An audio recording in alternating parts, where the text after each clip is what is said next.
Hallelujah. 8:45 ಆರಾಧನೆ start ಮಾಡಿದೆ ನಾನು. ಈಗ ನನ್ನ ಮೆಸೇಜ್ ಟೈಮ್ ಎಷ್ಟಕ್ಕೆ ಬಂದಿದೆ ನೋಡಿ. ಈಗ ನಾನು 10:45 ಮುಗಿಸ್ಬೇಕಾ ಇಲ್ಲ ವಾಕ್ಯನ ತಗೊಂಡು ಹೋಗ್ಬೇಕಾ ಹೇಳಿ ಅಲ್ವಾ? ನಿಮಗೋಸ್ಕರ ಕಾಯ್ತಾ ಇದ್ದೆ. 8:45ಗೆ ನಾನು ಸ್ಟಾರ್ಟ್ ಮಾಡಿದೆ. 8:45, 9:45, 10:45ಗೆ 2 ಅವರ್ ನಾನು ಆರಾಧನೆ ಮುಗಿಸ್ಬಿಡ್ಬೇಕು. ಆದರೆ ನಾವು ಯಾವುದೂ ವ್ಯರ್ಥ ಮಾಡಲಿಲ್ಲ. ಈಗ ಸಮಯನ ಇಷ್ಟು ದೂರ ಬಂದಿದ್ದೀವಿ. ಸೊ ದೇವರ ಅನುಕೂಲ ಮಾಡಲಿ. ಇವತ್ತು ಕೂಡ ದೇವರು ನಮ್ಮೊಂದಿಗೆ ಮಾತನಾಡುವಂಥ ಒಂದು ನಿರೀಕ್ಷೆಯ ಮಾತುಗಳನ್ನ ಕೇಳುವುದಕ್ಕಾಗಿ ನಾವು ಈ ಸ್ಥಳಕ್ಕೆ ಬಂದಿದ್ದೀವಿ. ಸತ್ಯವೇದದ ವಾಕ್ಯಗಳು, ದೇವರ ಈ ಮಾತುಗಳು ನಮಗೆಲ್ಲರಿಗೂ ನಂಬಿಕೆಯನ್ನು, ರಕ್ಷಣೆಯನ್ನು, ನಿತ್ಯ ಜೀವವನ್ನು, ಸಂತೋಷವನ್ನು, ಸಮಾಧಾನ ಕೊಡುವಂಥದ್ದಾಗಿದೆ. ಅದನ್ನು ನಾವು ಮರಿಬಾರ್ದು. ಹಲ್ಲೆಲೂಯಾ. ಈ ವಾಕ್ಯಗಳು ಯಾವುದನ್ನು ಕೊಡುತ್ತೆ ನಮಗೆ? ನಂಬಿಕೆ, ರಕ್ಷಣೆ, ನಿತ್ಯ ಜೀವ, ಸಂತೋಷ, ಸಮಾಧಾನ, ಇವೆಷ್ಟನ್ನು ಕೊಟ್ಟು ನಮ್ಮನ್ನು ನಡೆಸುವಂಥದ್ದು ದೇವರ ವಾಕ್ಯ. ಆದ್ದರಿಂದ ವಾಕ್ಯವಾಗಿರುವ యేసయ్య ನಮ್ಮನ್ನು ಪ್ರೀತಿಸೋಣ. ದೇವರನ್ನ ಪ್ರೀತಿಸಬೇಕು, ಆತನಿಗಾಗಿ ಬದುಕಬೇಕು. ದೇವರ ಚಿತ್ತವು ನಮ್ಮ ಬದುಕಿನಲ್ಲಿ ನೆರವೇರುವುದಕ್ಕೆ ಒಪ್ಪಿಸ್ಕೊಡ್ಬೇಕು. ನಾವು ಒಪ್ಪಿಸ್ಕೊಡ್ದಿರಾ ಏನು ಮಾಡೋಕ್ಕೆ ಸಾಧ್ಯ ಇಲ್ಲ ಅಲ್ವಾ? ನಮ್ಮನ್ನು ನಾವು ಯಾವುದೇ ಒಂದು ವಿಷಯಕ್ಕೆ, ಇವಾಗ ಡಾಕ್ಟ್ರ್ ಹತ್ರ ಹೋಗಿ ಅವನು ಗಂಟ್ಲು ನೋವಿದೆಯಾ, ಸ್ವಲ್ಪ ಬಾಯಿ ತೆಗೀರಿ ಅಂತಾನೆ. ಡಾಕ್ಟ್ರ್ ತಾನೆ, ನಿನಗೆ ಗೊತ್ತಾಗಲ್ವಾ ಅಂತ ಕೇಳಿದ್ರೆ ಅವನೇನು ಹೇಳ್ತಾನೆ? ಹೊಟ್ಟೆ ನೋವಿದೆಯಾ, ಎಲ್ಲಿದೆ ಅಂತ ಮುಟ್ಟು ನೋಡ್ತಾನೆ. ಎದೆ ನೋವು ಅಂತ ಹೇಳಿದ್ರೆ ಮುಟ್ಟು ನೋಡ್ತಾನೆ. ನೀನು ಏನು ನೋವು ಹೇಳಿದ್ರು ಅವನು ಮುಟ್ಟು ನೋಡ್ತಾನೆ. ಅವನೇನು ಮಾಡ್ತಾನೆ? ಪ್ರತಿಯೊಂದು ನಿನ್ನ ಹತ್ರ ಕೇಳ್ತಾನೆ. ನೀನು ಹೇಳ್ದಾಗಲೇ ಅವನೇನು ಮಾಡೋದು? ಔಷಧಿ ಕೊಡು. ಸರಿ, ಔಷಧಿ ಕೊಟ್ರಿ, ಔಷಧಿ ತೆಗೆದುಕೊಂಡು ಬಂದಂಥ ನಾವುಗಳೇನು ಮಾಡ್ತೀವಿ? ಅಂತೇಳಿ ಆ ಔಷಧಿನ ಅಸಡ್ಡೆ ಮಾಡಿದ್ರೆ ಏನಾಗುತ್ತೆ? ವಾಸಿ ಆಗುತ್ತಾ? ಆ ರೀತಿಯೇ ನೀವು ದೇವರ ಹತ್ರ ಬಂದು ನಿಮ್ಮನ್ನು ಒಪ್ಪಿಸಿಕೊಟ್ರೆ ಮಾತ್ರ ದೇವರ ವಾಕ್ಯ ನಿಮ್ಮಲ್ಲಿ ನೆರವೇರೋದಕ್ಕೆ ಸಾಧ್ಯ. ನೀವು ಒಪ್ಪಿಸಿಕೊಡ್ದಿರೆ, ಸಮರ್ಪಿಸಿಕೊಳ್ಳದೆ ಹೋದರೆ, ಅದಕ್ಕೆ ಹೋದ ವಾರ ದೇವರೊಂದು ಅದ್ಭುತವಾದ ಸಂದೇಶ. ಎಷ್ಟು ಜನ ಅದನ್ನು ಸರಿಯಾಗಿ ಅರ್ಥ ಮಾಡ್ಕೊಂಡಿದ್ರೋ ಗೊತ್ತಿಲ್ಲ. ಅಟ್ಲೀಸ್ಟ್ ವಾಕ್ಯದ ಮೇಲೆ ಆಸೆ ಇರೋರಿಗೆ ನೀವು ಶೇರ್ ಆದರೂ ಮಾಡ್ಬೋದು. ನಮ್ಮ ಯೂಟ್ಯೂಬ್ ಚಾನಲ್ನ ಅನೇಕರು ಬಲಪಡ್ತಾರೆ, ಅನೇಕ ಕುಟುಂಬಗಳು ಕಟ್ಟಲ್ಪಡುತ್ತೆ. ಇವತ್ತಿನ ದಿವಸದಲ್ಲಿ ಕುಟುಂಬಗಳು ಕಟ್ಟಲ್ಪಡೋದಕ್ಕೆ ಕಾರಣ ಏನು ಗೊತ್ತಾ? ದೇವರ ವಾಕ್ಯವು ಅವ್ರ ಕುಟುಂಬಗಳಲ್ಲಿ ಇಲ್ಲ ಸರಿಯಾಗಿ. ವಾಕ್ಯವು ಅವ್ರನ್ನೊಂದಿಗಿದ್ರೆ ಖಂಡಿತವಾಗಿ ನೆರವೇರುತ್ತೆ. ಪ್ರತಿದಿನ ಇಬ್ಬರು ವ್ಯಕ್ತಿಗಳು ಉದ್ಯೋಗಕ್ಕಾಗಿ ಹಳ್ಳಿಯಿಂದ ಪಟ್ಟಣಕ್ಕೆ ಹೋಗ್ತಾ ಇದ್ರು. ಆ ವ್ಯಕ್ತಿಗಳು ಇಬ್ಬರು ಪಟ್ಟಣಕ್ಕೆ ಹೋಗ್ಬೇಕಿದ್ರೆ ಮಧ್ಯದಲ್ಲಿ ಒಂದು ನದಿ, ಅದನ್ನು ದಾಟಿ ಹೋಗಬೇಕು. ಅಲ್ಲಿ ಆ ಊರಿಗೂ ಆ ಪಟ್ಟಣಕ್ಕೂ ಇರುವಂಥ ಮಧ್ಯದಲ್ಲಿರುವಂಥ ನದಿಗೆ ಯಾವುದೇ ಸೇತುವೆ ಇಲ್ಲ. ಈಗ ನಾವೆಲ್ಲ ಒಂದು ಊರಿಂದ ಇನ್ನೊಂದು ಊರಿಗೆ ಹೋಗ್ಬೇಕಂದ್ರೆ ಬಸ್ಸಿನ ಪ್ರಯಾಣ ಅಥವಾ ಆಟೋ ಪ್ರಯಾಣ ಅಥವಾ ನಮಗೊಂದು ಗಾಡಿ ಇದೆ ಇರೋದು. ಆದರೆ ಅವ್ರಿಗೆ ಏನಂದರೆ ಪರಿಸ್ಥಿತಿ, ಎಲ್ಲರೂ ದೋಣಿ ಹೋಗಬೇಕಿತ್ತು, ಇಲ್ಲಾಂದರೆ ಹಡಗು. ದೋಣಿನಲ್ಲಿ 5 ಇಲ್ಲಾಂದ್ರೆ 6 ಜನ, ಹಡಗು ಅಂದರೆ ಒಂದು 20 ಜನ ಕೂತ್ಕೊಳ್ಳೋದು ಇತ್ತು, 30 ಜನ ಕೂತ್ಕೊಳ್ಳೋದು ಇತ್ತು. ದೋಣಿ ಅನ್ನೋದು ಒಟ್ಟು ಹಾಕಿ ನಡೆಸುವಂಥದ್ದು. ಏನು ನಡೆಸೋದು? ಒಟ್ಟು ಅಂದ್ರೆ ಏನು ಗೊತ್ತಾ? ದೋಣಿ ತಳ್ಳಕ್ಕೆ ಆಗ್ತಾರ, ಅದ್ರ ಹೆಸರೇ ಒಟ್ಟು. ಅರ್ಥ ಆಯ್ತಾ? ಬೂದಿ ಬರೋ ಒಟ್ಟು ಅಲ್ಲ, ಇಲ್ಲ ಭತ್ತದಿಂದ ಬರೋ ಒಟ್ಟು ಅಲ್ಲ, ಆ ಒಟ್ಟಲ್ಲ, ಇದಕ್ಕೂ ಒಟ್ಟೆ ಹೇಳೋದು. ಏನು ಮಾಡಬೇಕು? ದೋಣಿ ನಡೆಸ್ಬೇಕಿದ್ರೆ ಒಟ್ಟು. ಕೆಲವಕ್ಕೆ 2 ಇರ್ತವೆ, ಕೆಲವಕ್ಕೆ ಒಂದೇ ಇರುತ್ತೆ, ಒಬ್ಬನೇ ಅದನ್ನಿಟ್ಟು ತಳ್ಳುತ್ತಾನೆ. ಈ ರೀತಿಯಾದ ಪ್ರಯಾಣ ಅವರದು. ಹೀಗೆ ಅವ್ರು ಬಂದರು. ಒಂದು ದಿವಸ ರಾತ್ರಿ ತಡವಾಯಿತು. ರಾತ್ರಿ ತಡವಾಗಿದೆ. ಹಡಗು ಅನ್ನೋದು ಮೋಟ್ರಿಂದ ಚಾಲನೆ ಆಗೋದು. ಮೋಟ್ರ್ ಆನ್ ಮಾಡ್ಕೊಂಡು ಅವರು ಮೋಟ್ರ್ನಲ್ಲಿ, ಆ ದೊಡ್ಡ ಹಡಗಿನಲ್ಲಿ ಒಂದು 30 ಜನ 40 ಜನ ಕೂತ್ಕೊಳ್ಳುವಂಥ ಹಡಗು. ದುಡ್ಡಿರೋರು ಆ ರೀತಿ, ದುಡ್ಡಿದ್ದವರು ಈ ರೀತಿ, ಹೀಗೆ ಸಂಪಾದನೆ ಅವ್ರು ಮಾಡ್ತಾ ಇದ್ದಂಥ ಆ ಒಂದು ರಸ್ತೆಯಲ್ಲಿ ಇಬ್ಬರು ವ್ಯಕ್ತಿಗಳು ಪಟ್ಟಣಕ್ಕೆ ಬಂದರು. ಕೆಲಸ ಮುಗಿಸ್ಕೊಂಡ್ರು. ಅವತ್ತು ರಾತ್ರಿ ತಡವಾಯಿತು. ಹೋಗ್ತಾರೆ. ಎಲ್ಲ ಏನಾಗಿದೆ? ಹೋಗುವಂಥ ಸಮಯ ಎಲ್ಲರೂ ಹೋಗ್ಬಿಟ್ಟಿದ್ದಾರೆ. ಇವಾಗ ಏನು ಮಾಡಬೇಕು? ಇವ್ರಿಗೆ ಅಲ್ಲಿ ಹೋಗಬೇಕು. ಆದರೆ ರಾತ್ರಿ ಆಗಿತ್ತಲ್ಲ, ಇವರಿಬ್ಬರು ಸ್ವಲ್ಪ ಸಂಜೆ ಟಾನಿಕ್ ತೊಗೊಂಡಿದ್ರು. ರಾತ್ರಿ ವೇಳೆ ತೊಗೊತಾರೆ ನೋಡಿ ಒಂದು ಟಾನಿಕ್, MRP, ತುಂಬ ಬಾರ್ ಆ್ಯಂಡ್ ರೆಸ್ಟೋರೆಂಟಲ್ಲಿ ಇದೆಯಲ್ಲ, ಅಲ್ಲಿ ಹೋಗಿ ಟಾನಿಕ್ ತೊಗೊಂಡ್ರಂತೆ. ಇವತ್ತು ಬೆಂಗಳೂರಲ್ಲಿ ಸುಮಾರು ಅಂಗಡಿಗಳಿಗೆ ಹೆಸರಿದೆ, ಟಾನಿಕ್ ಅಂತಲೇ ಇದೆ. ಈ ಬಾರ್ಗೆ ಏನಂತ ಇದೆ? ಟಾನಿಕ್ ಅಂತಲೇ ಹೆಸರಿಟ್ಟಿದ್ದಾರೆ. ಆ ರೀತಿಯಾಗಿ ಅವರು ಸ್ವಲ್ಪ ಟಾನಿಕ್ ತೊಗೊಂಡಿದ್ರು. ಇಬ್ಬರು ತೊಗೊಂಡು ಏನು ಮಾಡಿದ್ರು? ಬಂದರು. ಇಲ್ಲಿ ನೋಡ್ತಾರೆ, ಯಾರನ್ನು ಕರೆದ್ರು ಯಾರೂ ಉತ್ತರ ಕೊಡೋರು ಇಲ್ಲ. ಯಾರಿದ್ರೆ ಏನಂತೆ ಬಿಡ, ಏನು ಮೋಟ್ರ್ ದೋಣಿ ತಾನೆ ಆನ್ ಮಾಡ್ತೀವಿ ಹೋಗ್ತಾ ಇರೋಣ ಅಂಥೇಳಿ ಸೀದಾ ಹತ್ತಿದ್ರು. ಮೋಟ್ರ್ ಆನ್ ಮಾಡಿದ್ರು, ಬರೋ ಅಂತ ಇದ್ದಾರೆ, ಬರೋ ಅಂತಾರೆ. ಬರೋ ಗಾಡಿ ಮೋಟ್ರು ರನ್ನಿಂಗಲ್ಲೇ ಇದೆ. ಓ ಖುಷಿಯಾಗಿದ್ದಾರೆ. ನಾವಾಗಿ ಸೇರ್ಕೊಳ್ಳೋ, ನಾಳೆ ಬಂದು ಅವ್ನು ನಮ್ಮನ್ನು ಹುಡುಕ್ಬೇಕು, ದೋಣಿನ ಹುಡ್ಕೊಂಡು ಅಂತೇಳಿ ಹಿಂಗೆ ಮಾತಾಡ್ಕೊಂಡು ಇಬ್ಬರು ಸಂತೋಷವಾಗಿ ಹಾಡು ಹೇಳ್ಕೊಂಡು ಕುಣಿದಾಡ್ಕೊಂಡು ಏನೋ ಸ್ಟಾರ್ಟ್ ಮಾಡಿ ಹೊರಟು. ಈ ದೋಣಿಗಳಿಗೆಲ್ಲ ಮೀನು ಹಿಡಿಯೋ ದೋಣಿ ನೋಡಿದ್ದೀರಾ? ಅದಕ್ಕೆ ಪೆಟ್ರೋಲ್ ಟ್ಯಾಂಕ್ ಎಷ್ಟಿರುತ್ತೆ ಗೊತ್ತಾ? ತುಂಬ ಚಿಕ್ಕದು. ಅದರಲ್ಲಿ 10 ಜನ ಕೂತ್ಕೊಳ್ಳೋರು ಇದೆ, 20 ಜನ ಇದೆ, 30 ದೊಡ್ಡ ಇವರು ಹೋಗಿದ್ದು 10 ಜನ ಹೋಗೋದು. ಮೋಟ್ರ್ ಆನ್ ಮಾಡಿದ್ರು ಹೊಟ್ಟೋಗ್ಬಿಟ್ರು. ನೋಡಿದ್ರೆ ಪೆಟ್ರೋಲ್ ಇರೋವ್ರಿಗೆ ಏನಾಯ್ತು, ಹೋಯ್ತು. ಆಮೇಲೆ ನಿಂತೋಯ್ತು. ಅಯ್ಯಯ್ಯೋ, ಆವಾಗ ಅಮಾವಾಸ್ಯೆ ರಾತ್ರಿ ಬೇರೆ, ಕತ್ತಲೆ ಬೇರೆ. ಕತ್ತಲೆ ಕಣೋ, ದೋಣಿ ನಿಂತೋಯ್ತು ಕಣೋ. ಈಗ ನಮಗೇನೋ ಗತಿ, ಏನೂ ಮಾಡೋಕ್ಕಾಗಲ್ಲ. ಅಲ್ಲಾಡ್ದಿರ ಹಂಗೇ ಕೂತ್ಕೊಂಡ್ಬಿಡೋಣ. ಸರಿ ಕೂತ್ಕೊಂಡಾಯ್ತು. ಸ್ವಲ್ಪ ನಿದ್ದೆನೂ ಬಂತು, ನಿದ್ದೆನೂ ಮಾಡಾಯಿತು. ಬೆಳಿಗ್ಗೆ ಇಬ್ಬರು ಬಂದು ತಟ್ತಾ ಇದ್ದಾರೆ. ಇವ್ರಿಗೆ ಆಶ್ಚರ್ಯ ಆಗೋಯ್ತು.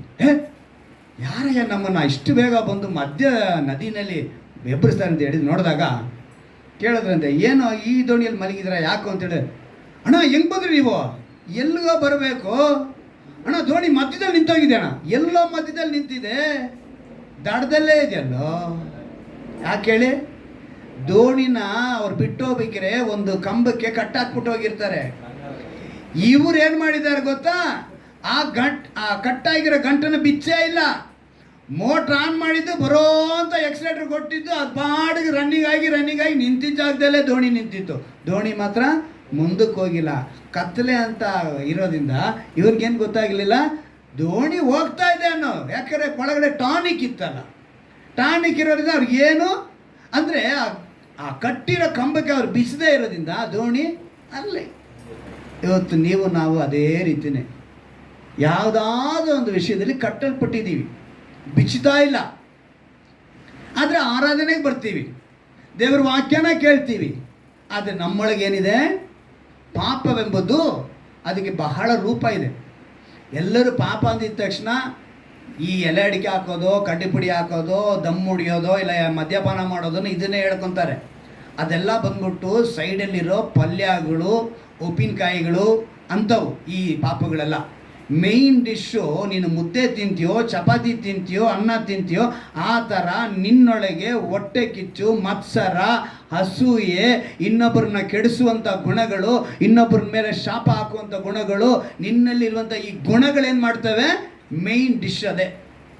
ಇವೇನು ಮಾಡ್ತಾವೆ? ನಿನ್ನೊಳಗಿದ್ಕೊಂಡು ಸೈಡಲ್ಲಿ ಇವೆಲ್ಲ ಯಾವುದು, ದಮ್ ಹೊಡಿಯೋದಾಗ್ಬೋದು, ಎಣ್ಣೆ ಕುಡಿಯೋದಾಗ್ಬೋದು, ಎಲೆ ಅಡಿಕೆ ಕಡ್ಡಿಪುಡಿ ಹಾಕೋದು ಹೇಳ್ತೀನಿ, ಎಲೆ ಅಡಿಕೆ ಹಾಕೋದು ನಾನು ಹೇಳಲ್ಲ, ಕಡ್ಡಿಪುಡಿ ಹಾಕೋದು, ಇವೆಲ್ಲ ಏನಾಗುತ್ತೆ? ಸೈಡಲ್ಲಿರುವಂಥ ಪಾಪಗಳು. ದೇವರು ಅವೆಲ್ಲ ಔಷಧಿಗಾಗಿ ಉಂಟು ಮಾಡಿದ್ದು. ಮನುಷ್ಯ ಇವತ್ತು ಮತ್ತುಗೋಸ್ಕರ ಉಪಯೋಗಿಸ್ಕೊಳ್ತಾನೆ.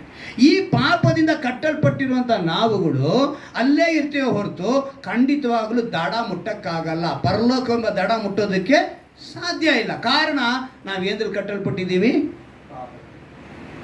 ಯಾವಾಗಲೂ ನೋಡಿ, ಕೆಲವು ಸಮಯ ಕೋಪ ಬಂತು ಅಂದರೆ ಗಂಡಸಿಗೆ ಹೆಂಡ್ತಿನ ಹೊಡಿಲೇಬೇಕು ಅನಿಸುತ್ತೆ. ಏನು ಮಾಡಬೇಕಂತ? ಹೊಡಿಲೇಬೇಕು. ಹೊಡೆದೇವರೆಗೂ ಇವನಿಗೆ ಸಮಾಧಾನನೇ ಆಗಲ್ಲ. ಇವನಿಗೆ ಕೈ ಏನಾಗ್ಬಿಡ್ಬೇಕು. ಅದೇ ರೀತಿ ಅವ್ರಿಗೆ, ಹೆಂಗಸರಿಗೆ ಮಾತಿನಲ್ಲೇ ಚುಚ್ಚಬೇಕು. ಹೆಂಗಿರ್ಬೇಕು ಅಂದರೆ ಚಕ ಚಕ ಚಕ ಚಾಕ್ನಲ್ಲಿ ತಿಮ್ಮುದಂಗೆ, ಹೆಂಗೆ ಶಾಕ್ನಲ್ಲಿ ತಿವುದಂಗೆ ತಿವಿಬೇಕು ಅಂತ ಇವ್ರ ಮಾತುಗಳನ್ನ ಬಾಣ ಬಿಡ್ತಾರೆ. ರಾಮ ಬಾಣ ಬಿಡ್ತಾನೋ ಇಲ್ಲ ರಾವಣ ಬಾಣ ಬಿಡ್ತಾನೋ ಗೊತ್ತಿಲ್ಲ, ಆದರೆ ಇವರ ಬಾಣಗಳಿಗೆ ಮಾತ್ರ ಲೆಕ್ಕನೇ ಇಲ್ದಂಗೆ ಬಿಡ್ತಾರೆ. ಅವಾಗ ಏನಾಗುತ್ತೆ? ದೇವರು ಏನಂತ ಮಾತು ಹೇಳಿದ್ರು?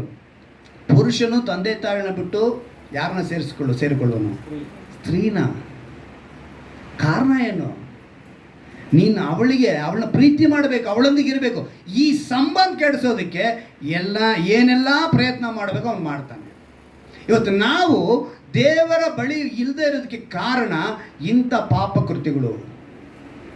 ವಿಧೇಯತೆ ಇರಲ್ಲ, ಅವಿಧೇಯತೆ. ವಿಧೇಯತೆ ಅಂತ ಇದ್ದರೆ ಖಂಡಿತವಾಗಲೂ ಒಂದು ಅದ್ಭುತ ನಡೆಯುತ್ತೆ ಆ ಸ್ಥಳದಲ್ಲಿ. ಇಂದು ಅನೇಕರು ಬದುಕು ಹೇಗಿದೆ ಅಂತ ಹೇಳಿದ್ರೆ ವಿಶ್ವಾಸಿ ಅಂತಾರೆ, ಆರಾಧನೆ ತಪ್ಪಲ್ಲ ಅಂತೀವಿ ಎಂದೆಲ್ಲ ಹೇಳ್ಕೊಂಡು ಇನ್ನೂ ಬದಲಾಗದೆ ಪಾಪವೆಂಬ ಇದಕ್ಕೆ ಕಟ್ಟಲ್ಪಟ್ಟಾಗಿದೆ. ಪ್ರಯತ್ನಗಳ ಮೇಲೆ ಪ್ರಯತ್ನ ಪಡ್ತಾರೆ, ಆದರೆ ಸೋತು ಹೋಗ್ತಾರೆ. ಯೆಶಾಯನಲ್ಲಿ ಒಂದು ಮಾತು ಬರೆಯಲ್ಪಟ್ಟಿದೆ, ಪ್ರವಾದಿ ಯೆಶಾಯ 27ನೇ ಅಧ್ಯಾಯ. ಪ್ರವಾದಿ ಯೆಶಾಯ 27ನೇ ಅಧ್ಯಾಯ ಓದ್ತೀನಿ, ಗಮನ ಇಟ್ಟು ಕೇಳಿ. 2-3ನೇ ವಾಕ್ಯವನ್ನು ಓದ್ತೀನಿ. ಆ ದಿನದಲ್ಲಿ ಹೀಗೆ ಗಾನ ಮಾಡುವರು. ಹೇಗೆ ಗಾನ ಮಾಡುವರು? ಹೀಗೆ ಗಾನ ಮಾಡುವರು. ಇಗೋ ವಿಹಾರದ ತೋಟ, ಇದನ್ನು ಕುರಿತು ಹಾಡಿರಿ, ಇದನ್ನು ಕುರಿತು ಹಾಡಿರಿ. ಯೆಹೋವನಾದ ನಾನು ತೋಟಗಾರನು, ಕ್ಷಣ ಕ್ಷಣವೂ ನೀರು ಒಯ್ಯುತ್ತಿದ್ದೇನೆ, ಯಾರೂ ಮುಟ್ಟದ ಹಾಗೆ ಹಗಲಿರುಳು ಕಾಯುತ್ತೇನೆ. ಏನಂತ ಹೇಳ್ತಿದ್ದಾರೆ? ಯಾರೂ ಮುಟ್ಟದ ಹಾಗೆ ಹಗಲಿರುಳು ಕಾಯುತ್ತೇನೆ. ದೊಡ್ಡ ಸತ್ಯ ಇದರೊಳಗಡೆ ಒಂದು ದೊಡ್ಡ ಸತ್ಯ ಅಡಗಿದೆ. ಯೆಶಾಯನ ಪ್ರವಾದಿಯ ಗ್ರಂಥನ ಮಿನಿ ಬೈಬಲ್ ಅಂತಾರೆ. ಏನಂತ ಹೇಳ್ತಾರೆ?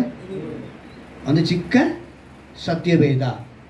ಸತ್ಯವೇದದಲ್ಲಿ ಎಷ್ಟು ಪುಸ್ತಕಗಳು ಅಂತ ಎಲ್ಲ ಎಷ್ಟು ಜನ ಗೊತ್ತು? 66. ಹಳ ಒಡಂಬಡಿಕೆ 39, 27 ಹೊಸ ಒಡಂಬಡಿಕೆ. ಹಳ ಒಡಂಬಡಿಕೆಯಲ್ಲಿ ದೇವರ ಒಂದು ನ್ಯಾಯ ತೀರ್ಪು, ಅವರ ಒಂದು ಕಠಿಣವಾದ ಕಾನೂನುಗಳಿರುವಂಥದ್ದನ್ನು ನಾವು ಕಾಣ್ತೀವಿ. ಹೊಸ ಒಡಂಬಡಿಕೆಯಲ್ಲಿ ದೇವರ ಕರುಣೆ, ಕೃಪೆ, ವಾತ್ಸಲ್ಯ, ಪ್ರೀತಿಗಳನ್ನ ನಾವು ಕಾಣ್ತೀವಿ. ಹಾಗೆಯೇ ಪ್ರವಾದಿ ಯೆಶಾಯನ ಗ್ರಂಥದಲ್ಲಿ 39 ಅಧ್ಯಾಯ ಸಹ ದೇವರ ಪ್ರವಾದನೆಗಳನ್ನು, ದೇವರ ಕಾರ್ಯಗಳನ್ನು ತಿಳಿಸುವಂಥದ್ದಾಗಿರುತ್ತೆ. ಪ್ರವಾದಿ ಯೆಶಾಯ 39 ಅಧ್ಯಾಯ ಕೂಡ. 27 ಅಧ್ಯಾಯ ಇದೆಯಲ್ಲ, ಈ 27 ದೇವರ ವಾಗ್ದಾನಗಳನ್ನು, ಆ ವಾಗ್ದಾನಗಳ ನೆರವೇರಬೇಕಾದ್ರೆ ಆಜ್ಞೆಗಳನ್ನು, ಅದರೊಂದಿಗೆ ದೇವರ ಕರುಣೆಯನ್ನು, ಕೃಪೆಯನ್ನು ಕೂಡ ಈ 27 ಅಧ್ಯಾಯಗಳು ತೋರಿಸ್ತವೆ. ಅದರಿಂದನೇ ಅದನ್ನು ಮಿನಿ ಬೈಬಲ್, ಚಿಕ್ಕ ಸತ್ಯವೇದ ಅಂತ ಹೇಳಿ ಪ್ರವಾದಿ ಯೆಶಾಯನ ಕುರಿತು ಹೇಳ್ಪಟ್ಟಿದೆ. ಇಲ್ಲಿ ದ್ರಾಕ್ಷೆ ತೋಟ, ನೀವು ಮೇಲ್ಗಡೆ ನೋಡ್ತೀರಾ ವಿಹಾರದ ತೋಟ ಅಂತೇಳಿ, ಅದು ಕೆಳಗಡೆ ಫುಟ್ ನೋಟಲ್ಲಿ ಬರೆಯಲ್ಪಟ್ಟಿದೆ ದ್ರಾಕ್ಷೆಯ ತೋಟ ಅಂತ ಬರೆಯಲ್ಪಟ್ಟಿದೆ. ಅಲ್ಲಿ ಸಣ್ಣದಾಗಿ ಒಂದು ಮಾತು ಬರೆದಿರ್ತಾರೆ, ವಿಹಾರದ ತೋಟ ಜಾಗದಲ್ಲಿ 4 ಅಂತ ಒಂದು ನಂಬರ್ ಇರುತ್ತೆ. ಆ 4 ನಂಬರ್ನ ಕೆಳಗಡೆ ಫುಟ್ ನೋಟಲ್ಲಿ ನೋಡಿ, ಪಾಠಾಂತರ ದ್ರಾಕ್ಷೆಯ ಅಂತೇಳಿ ಬರೆಯಲ್ಪಟ್ಟಿದೆ. ಅಂದರೆ ದ್ರಾಕ್ಷೆಯ ತೋಟನೇ ವಿಹಾರದ ತೋಟ. ನಮ್ಮ ಭಾಷೆಯಲ್ಲಿ ಹೇಳಬೇಕು ಅಂದರೆ ಒಂದು ಒಳ್ಳೆಯ ಪಾರ್ಕ್ ಇದ್ದಂಗೆ ಅಲ್ವಾ ಆ ತೋಟ, ದ್ರಾಕ್ಷೆಯ ತೋಟ. ಈ ದ್ರಾಕ್ಷೆಯ ತೋಟವನ್ನು ಪ್ರವಾದಿ ಯೆಶಾಯನ ಮೂಲಕ, ಅಂದರೆ ಹಳ ಒಡಂಬಡಿಕೆ ಮೂಲಕ ದೇವರು ಹೇಳಿದ್ದು ಯೆಹೂದ್ಯರಿಗೆ ಹೋಲಿಕೆಯಾಗಿ. ಯಾರಿಗೆ? ಯೆಹೂದ್ಯರಿಗೆ ಹೋಲಿಕೆಯಾಗಿ ದ್ರಾಕ್ಷೆಯ ತೋಟ. ಯೇಸು ಕ್ರಿಸ್ತನು ಹುಟ್ಟಿದ ನಂತರ ಹೊಸ ಒಡಂಬಡಿಕೆ ಕಾಲಕ್ಕೆ ಬರುವಾಗ, ಹೊಸ ಒಡಂಬಡಿಕೆ ಕಾಲದಲ್ಲಿ ದ್ರಾಕ್ಷೆಯ ತೋಟ ಅಂದರೆ ಸಭೆ. ಹಲ್ಲೆಲೂಯಾ. ಹೇಗೆ ಸಭೆ ಅಂತ ಹೇಳ್ತೀನಿ? ಯೋಹಾನನ ಬರೆದ ಸುವಾರ್ತೆ 15ನೇ ಅಧ್ಯಾಯದ 15ನೇ ವಾಕ್ಯವನ್ನು ನಾವು ಗಮನಿಸುವಾಗ ಅಲ್ಲಿ ಒಂದು ಮಾತು ಬರೆಯಲ್ಪಟ್ಟಿದೆ, ನೀವು ನನ್ನಲ್ಲಿಯೂ ನಾನು ನಿನ್ನಲ್ಲಿಯೂ. ಆ ಮಾತು ಹೇಳುವುದಕ್ಕೆ ಮುಂಚೆ ಮೊದಲನೇ ವಾಕ್ಯ ಹೇಳ್ತಾರೆ, ನಾನೇ ನಿಜವಾದ ದ್ರಾಕ್ಷೆ ಬಳ್ಳಿ. ಇವಾಗ ಯಾರು ದ್ರಾಕ್ಷೆ ಬಳ್ಳಿ? ದೇವರು. ಅವರಲ್ಲಿ ನಾವು ನೆಲೆಗೊಂಡಿರಬೇಕು. 5ನೇ ವಾಕ್ಯ ಹೇಳುತ್ತೆ, ನೆಲೆಗೊಂಡದಿದ್ದರೆ ಫಲ ಕೊಡಲಾರಿ, ನಾನೇ ದ್ರಾಕ್ಷೆ ಬಳ್ಳಿ, ನೀವು ಕೊಂಬೆಗಳು, ಒಬ್ಬನು ನನ್ನಲ್ಲಿಯೂ ನಾನು ಅವನಲ್ಲಿಯೂ ನೆಲೆಗೊಂಡಿದ್ದರೆ ಅಂತೇಳಿ ಬರೆಯಲ್ಪಟ್ಟಿದೆ. ಈಗ ಹೊಸ ಒಡಂಬಡಿಕೆ ಕಾಲದಲ್ಲಿ ದ್ರಾಕ್ಷೆಯ ತೋಟ ಎಂದು ಹೇಳುವುದು ಸಭೆ. ಈಗ ಸಭೆಯಲ್ಲಿ ನೆಡಲ್ಪಟ್ಟವರಾಗಿರಬೇಕು. ಅಂದರೆ ಸಭೆಗೆ ಶಿರಸ್ಸು ಯಾರು? ಕ್ರಿಸ್ತನು. ಸಭೆಯಲ್ಲಿ ಅಂಗಾಂಗಗಳು ಯಾರು? ನಾವು.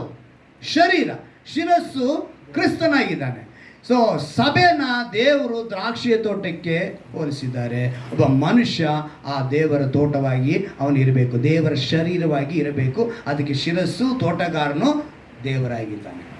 ಈಗ ದೇವರು ಹೇಳಿದ್ದು ವಿಹಾರ ತೋಟ, ಈ ಸಭೆನ ಕ್ರಿಸ್ತನ ರಕ್ತದಿಂದ ತೊಳೆಯಲ್ಪಟ್ಟು ನಾವೆಲ್ಲ ಆತನಿಂದ ಕರೆಯಲ್ಪಟ್ಟವರಾಗಿದ್ದೀವಿ. ನಾವೆಲ್ಲ ಯಾರಾಗಿದ್ದೀವಿ? ಆತನ ರಕ್ತದಿಂದ. ಇದೇ ರೀತಿ ಇನ್ನೊಂದು ಹಾಡು ಬರೆಯಲ್ಪಟ್ಟಿದೆ ಪ್ರವಾದಿ ಯೆಶಾಯನ ಗ್ರಂಥದಲ್ಲಿ 27ನೇ ಅಧ್ಯಾಯದಲ್ಲೇ. ಯಾಕೆ ಈಗ ನೋಡ್ಕೊಳ್ಳಿ, ಈ ಅಧ್ಯಾಯದಲ್ಲಿ ದೇವರು ಈ ಮಾತನ್ನು ಹೇಳಬೇಕಾದ್ರೆ ಅವಶ್ಯಕತೆ ಅಂತ ತಿಳ್ಕೋಬೇಕು. 27ನೇ ಅಧ್ಯಾಯದಲ್ಲಿ ಯಾಕೆ ದೇವರು ಇಲ್ಲಿ ಏನು ಹೇಳ್ತಾರೆ ಮೊದಲನೇದಾಗಿ ಗಮನಿಸ್ಕೊಳ್ಳೋಣ. ಅದನ್ನು 2ನೇ ವಾಕ್ಯದಲ್ಲಿ, ಈಗೋ ವಿಹಾರದ ತೋಟ, ಇದನ್ನು ಕುರಿತು ಹಾಡಿರಿ, ಯೆಹೋವನಾದ ನಾನು ತೋಟಗಾರನು, ಕ್ಷಣ ಕ್ಷಣವೂ ನೀರು ಒಯ್ಯುತ್ತಿದ್ದೆನು. ಏನು ಮಾಡಿದ್ರು ಅವರು? ಜವಾಬ್ದಾರಿ ತಗೊಂಡಿದ್ದಾರೆ.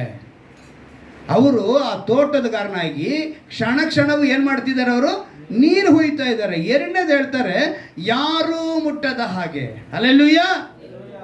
ಈಗ ಆ ದ್ರಾಕ್ಷಿ ತೋಟವನ್ನು ಯಾರು ಮುಟ್ಟದ ಹಾಗೆ ಅವ್ರು ಏನು ಮಾಡ್ತಿದ್ದಾರಂತೆ ಅಲ್ಲಿ ಹೇಳ್ಬಿಡಿ, ಹಗಲು ಈರುಳು ಕಾಯುತ್ತೇನೆ. ಬರೀ ಒಂದು ಟೈಮ್ ಅಂತ ಹೇಳಿಲ್ಲ, ಹಗಲು ಈರುಳು ಅಂದರೆ ಒಂದು ದಿವಸಕ್ಕೆ 24 ಗಂಟೆ. ಆ 24 ಗಂಟೆನೂ ಅವ್ರೇನು ಮಾಡ್ತಾರೆ? ಕಾಯ್ತಾ ಇರ್ತಾರೆ. ಈಗ ಕಾಯ್ತಾ ಇರುವಂಥ ದೇವರು ಇಷ್ಟು ಜವಾಬ್ದಾರಿ ಹೊತ್ಕೊಂಡು ಹೇಳುವ ಅವಶ್ಯಕತೆ ಏನಿತ್ತು ಅಂತ ಹೇಳಿ ನಾವು ನೋಡುವಾಗ, ಯೆಶಾಯ ಪ್ರವಾದಿಯ ಗ್ರಂಥ ಹಿಂದೆ 5ನೇ ಅಧ್ಯಾಯಕ್ಕೆ ಬರೋಣ. ಅಲ್ಲಿ ಒಂದು ಅದ್ಭುತವಾದ ಮಾತು ಬರೆಯಲ್ಪಟ್ಟಿದೆ. ಯೆಶಾಯ ಪ್ರವಾದಿಯ ಗ್ರಂಥ 5ನೇ ಅಧ್ಯಾಯದ 2ನೇ ವಾಕ್ಯ ನಾವು ಓದ್ತೀನಿ, ಕೇಳಿ. ದ್ರಾಕ್ಷೆಯ ತೋಟವಿತ್ತು, ಅವನು ಅದನ್ನು ಅಗೆತ ಮಾಡಿ, ಮೊದಲನೇದಾಗಿ ಏನು ಮಾಡ್ತಿದ್ದಾನೆ? ಅಗೆತ ಮಾಡಿ ನಂತರ ಕಲ್ಲುಗಳನ್ನು ತೆಗೆದು ಹಾಕಿ. ಆ ತೋಟದಲ್ಲಿ ಏನಿದೆ? ಕಲ್ಲುಗಳಿಗೆ ತುಂಬಲ್ಪಟ್ಟಿದೆ. ಇವತ್ತು ಕಲ್ಲುಗಳು, ಈಗ ಅದಕ್ಕೆ ಹೇಳಿದ್ದು ಸಭೆಯಲ್ಲಿರುವಂಥ ನಮಗೇನೆ ದೇವರು ಹೋಲಿಕೆ ಮಾಡಿ ಹೇಳಿರುವುದು, ನಿಮ್ಮಲ್ಲಿ ಪಾಪವೆಂಬ ಕಲ್ಲುಗಳು ಬಹಳಷ್ಟಿದೆ. ಆದರೆ ದೇವರೇನು ಹೇಳಿದ್ರು? ನಿಮಗೆ ನೀರು ಒಯ್ತಾ ಇದ್ದೀನಿ ಕ್ಷಣ ಕ್ಷಣವು. ನೀರೇನು? ವಾಕ್ಯವೆಂಬ ನೀರನ್ನ ನಮಗೆ ಹೊಯ್ತಾನೇ ಇದ್ದಾರೆ. ಹಗಲಿರುಳು ನಿಮ್ಮನ್ನು ಕಾಯ್ತಾನೆ ಇದ್ದಾರೆ. ಯಾಕಂದರೆ ಅವರ ಮಾತು ತಪ್ಪದ ದೇವರು, ವಾಗ್ದಾನದ ದೇವರು, ನಂಬಿಕಸ್ಥನಾದ ತಂದೆ. ಅವರೇನು ಹೇಳಿದ್ದಾರೆ?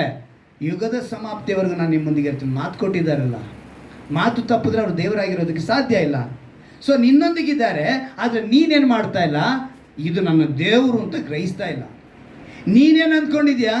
ನನ್ನ ಬಲದಿಂದ ನಾನು ಹೋಗ್ತಾ ಇದ್ದೀನಿ, ನನ್ನ ಶಕ್ತಿಯಿಂದ ನಾನು ಹೋಗ್ತಾ ಇದ್ದೀನಿ, ನನ್ನ ಸಂಪಾದನೆಯಿಂದ ನಾನು ಹೋಗ್ತಾ ಇದ್ದೀನಿ, ನನ್ನ ಒಂದು ಆದಾಯದಿಂದ ನಾನು ಹೋಗ್ತಾ ಇದ್ದೀನಿ, ನನಗೆ ಜಮೀನಿದೆ, ನನಗೆ ತೋಟ ಇದೆ, ನನಗೆ ಐಶ್ವರ್ಯ ಇದೆ, ನನಗೆ ಸಂಪತ್ತು ಇದೆ, ನನಗೆ ವಿದ್ಯೆ ಇದೆ, ನನಗೆ ಅಧಿಕಾರ ಇದೆ ಅಂತ ಹೇಳಿ ಹೋಗ್ತಾ ಇದೆಯಾ?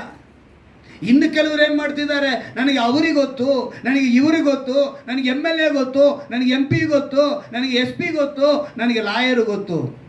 ಯಾರು ಗೊತ್ತಾದ್ರೆ ಏನಂತೆ? ನೀನು ಚೆನ್ನಾಗಿರಬೇಕು ಅಂದರೆ ನಿನ್ನ ದೇವರು ನಿನ್ನೊಂದಿಗಿರಬೇಕು. ಹಲ್ಲೆಲೂಯಾ.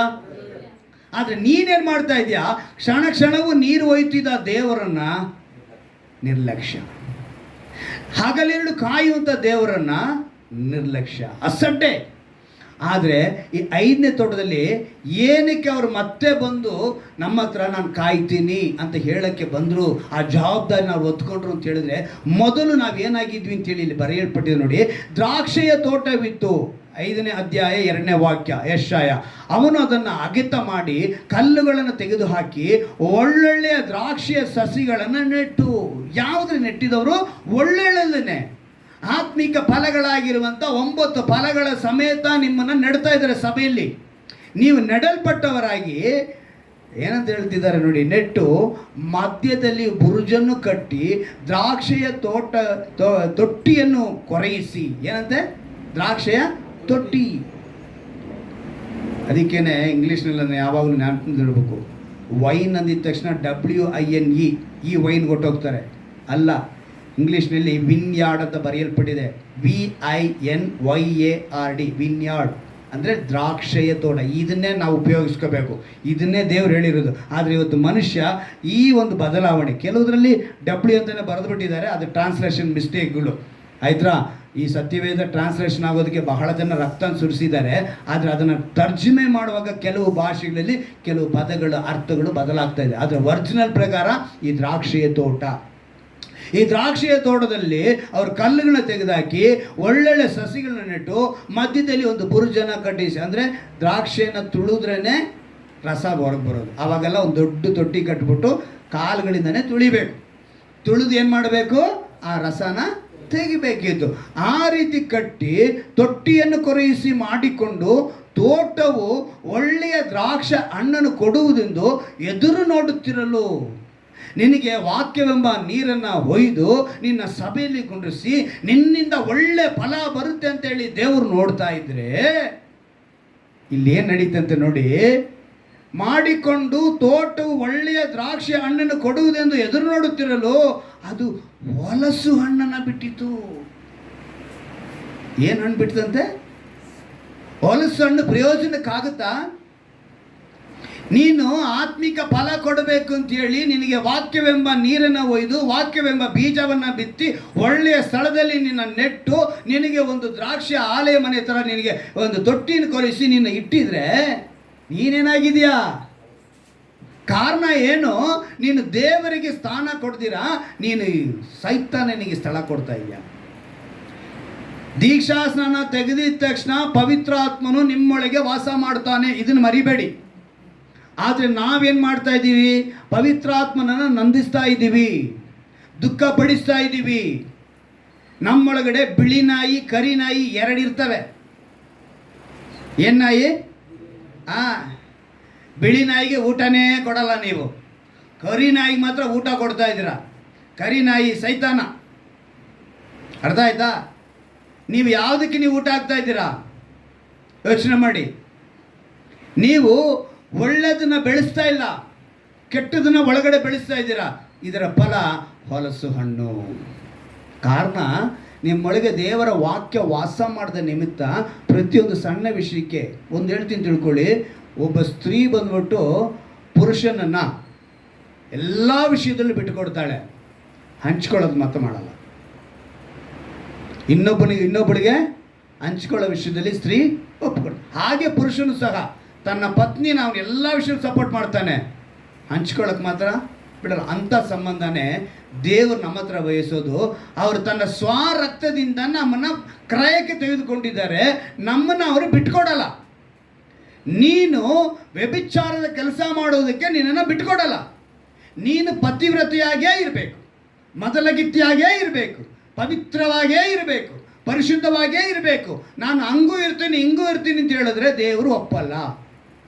ದೇವರು ಅದಕ್ಕೆ ತೆಗೆದುಕೊಂಡು ಬಂದು ನಿಮ್ಮನ್ನು ಇಷ್ಟೆಲ್ಲ ಮಾಡಿದ್ರು ಕೂಡ ನೀವೇನು ಮಾಡ್ತಾ ಇದ್ದೀರಾ? ಈಗ ನಾವು ಮೇನ್ ಒಂದು ಪಾಯಿಂಟ್ಗೆ ನಾವು ಬರ್ತೀವಿ. 4ನೇ ವಾಕ್ಯದಲ್ಲಿ ನೋಡ್ತೀವಿ ನೋಡಿ, ಹಿಂದೆ ಮಾಡಿದ್ದಕ್ಕಿಂತಲೂ ಇನ್ನೇನು ಮಾಡಬೇಕಿತ್ತು ಅಂತ ಒಂದು ಮಾಡ್ತಾಂತಿದೆ. 4ನೇ ವಾಕ್ಯ ಅದರಲ್ಲಿ ನೋಡಿ, ನನ್ನ ತೋಟದಲ್ಲಿ ಹಿಂದೆ ನಾನು ಮಾಡಿದ್ದಕ್ಕಿಂತಲೂ ಇನ್ನೇನು ಮಾಡಬೇಕಿತ್ತು. ಅದು ಒಳ್ಳೆ ದ್ರಾಕ್ಷೆಯನ್ನು ಕೊಡುವುದೆಂದು ನಾನು ನಿರೀಕ್ಷಿಸುತ್ತಿರಲು ಅದು ಏಕೆ ಹೊಲಸು ಹಣ್ಣನ್ನು ಬಿಟ್ಟಿತು? ಯೋಚನೆ ಮಾಡಿ. ಕಲ್ವಾರಿ ಶಿಲುಬೆ ಮೇಲೆ ನಿನಗೋಸ್ಕರ ತನ್ನ ಪ್ರಾಣವನ್ನು ತ್ಯಾಗ ಬಲಿ ಮಾಡಿದ್ರಲ್ಲ. ಭೂಲೋಕದಲ್ಲಿ ಮನುಷ್ಯರಿಗೆ ಸಮಾಧಾನ ಕೊಡಬೇಕು ಅಂತೇಳಿ ಅವ್ರು ಹುಟ್ಟಿದ್ರು. ಹುಟ್ಟಿದ ತಕ್ಷಣ ಎಲ್ಲ ಗಂಡು ಮಕ್ಕಳನ್ನ ಏನು ಮಾಡಿದ್ರು? ಕೊಂದಾಕಿದ್ರು. ಆ ಸಮಯದಲ್ಲಿ ಕೂಡ ದೇವರು, ತಂದೆಯಾದ ದೇವರು ಕುಮಾರನಾದ ಯೇಸು ಕ್ರಿಸ್ತನ ಬದುಕಿಸಿ ಅವರಿಂದ ನಮಗೆ 33 ವರ್ಷಗಳ ಕಾಲ ಅವರು ಭೂಮಿ ಮೇಲೆ ಬದುಕಿದ್ರು. 30 ವರ್ಷಕ್ಕೆ ಅವರು ತನ್ನ ಸೇವೆಯನ್ನು ಆರಂಭಿಸಿದ್ರು. 3.5 ವರ್ಷಗಳ ಕಾಲ ತಮ್ಮ ಸೇವೆಯನ್ನು ಮಾಡಿದ್ರು. ಏನಕ್ಕೋಸ್ಕರ ಮಾಡಿದ್ರು? ಎಲ್ಲರೂ ಪರಲೋಕ ರಾಜ್ಯದ ಕಡೆ ತಿರುಗಬೇಕು ಅಂತೇಳಿ. ಕೊನೆಗೆ ಅವರು ತನ್ನನ್ನೇ ಬಲಿಯಾಗಿ ಅರ್ಪಿಸಿಕೊಂಡ್ರು. ಆ ಗೊಲ್ಗೊಥಾ ಬೆಟ್ಟಕ್ಕೆ ಯೆರೂಸಲೇಮಿನ ಬೀದಿಗಳಲ್ಲಿ ಚಾಟೇಟನ್ನು ಒಡಿಸಿಕೊಂಡ್ರು, ಮುಳ್ಳಿನ ಕಿರೀಟವನ್ನು ಧರಿಸಿಕೊಂಡ್ರು. ಗೆತ್ಸೆಮನೆ ತೋಟದಲ್ಲಿ ಪ್ರಾರ್ಥನೆ ಮಾಡುವಾಗ ಅವರ ರಕ್ತವು ಬೆರೆತು ಬಂದಂಥ ಬೆವರು ತೊಟ್ಟಿಕ್ಕಿತು. ಬೆವರು ಹೆಂಗೆ ಬಿತ್ತು? ರಕ್ತ ಸೇರಿ ರಕ್ತದೋಪಾದಿಯಲ್ಲಿ 39 ಚಾಟೇಟುಗಳನ್ನ ಒಡಿಸ್ಕೊಂಡ್ರು. ಏನಕ್ಕೆ? ಮುಖಕ್ಕೆ ಉಗಿಸಿಕೊಂಡ್ರು. ಅವರ ಬೆನ್ನು ಹೊಲಾವುತ್ತಾರೆ, ಇದಿತ್ತು, ಆ ಸ್ಥಳ ಹೇಗಿರುತ್ತೆ ಆ ರೀತಿ ಇತ್ತು. ಎಂಥ ಪರಿಸ್ಥಿತಿ ಅಲ್ಲ, ಇನ್ನೇನು ಮಾಡಬೇಕಿತ್ತು ನಿಮಗೆ ಅಂತೇಳಿ ಆ ಮಾತು ಬರೆಯಲ್ಪಟ್ಟೆ. ಇವತ್ತಿನ ಅಂಶ ಅದೇನೆ, ಇನ್ನೇನು ಮಾಡಬೇಕಿತ್ತು ನಿಮಗೆ. ನಾನು ಯೋಚನೆ ಮಾಡಿ. ನೀವು ಕೇಳ್ತೀರಾ, ದೇವರು ನಮ್ಮನ್ನು ಮರೆತು ಬಿಟ್ರು ಏನಂತೆ?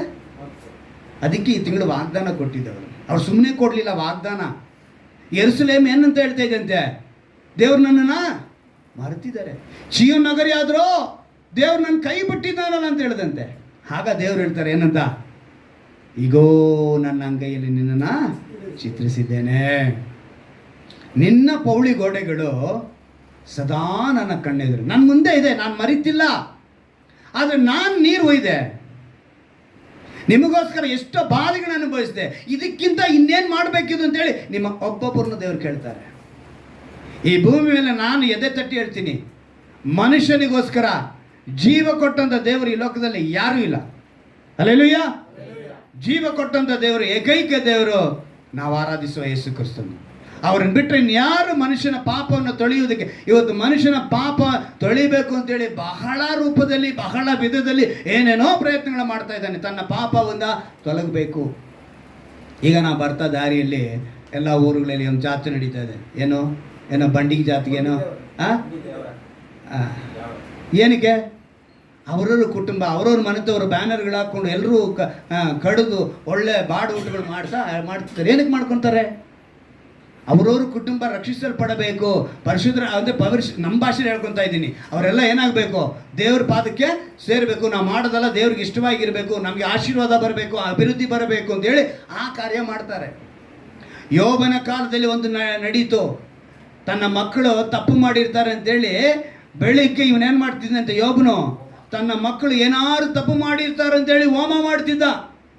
ಹಾಗೆ ಇವತ್ತು ಅವರು ಹೋಮ ಮಾಡ್ತಿದ್ದಾರೆ, ಬಲಿ ಕೊಡ್ತಾ ಇದ್ದಾರೆ. ದೇವರು ಅದನ್ನು ನೋಡಿದ್ರು, ಬೇಡಪ್ಪ ಇನ್ಮೇಲೆ ಯಾವುದನ್ನು ಬಲಿ ಕೊಡಬೇಡಿ, ನಾನೇ ನಿಮಗೆ ಬಲಿಯಾಗಿ. ಇನ್ನೇನು ಮಾಡಬೇಕಿತ್ತು ಅಂತ ಕೇಳ್ತಿದ್ದಾರೆ.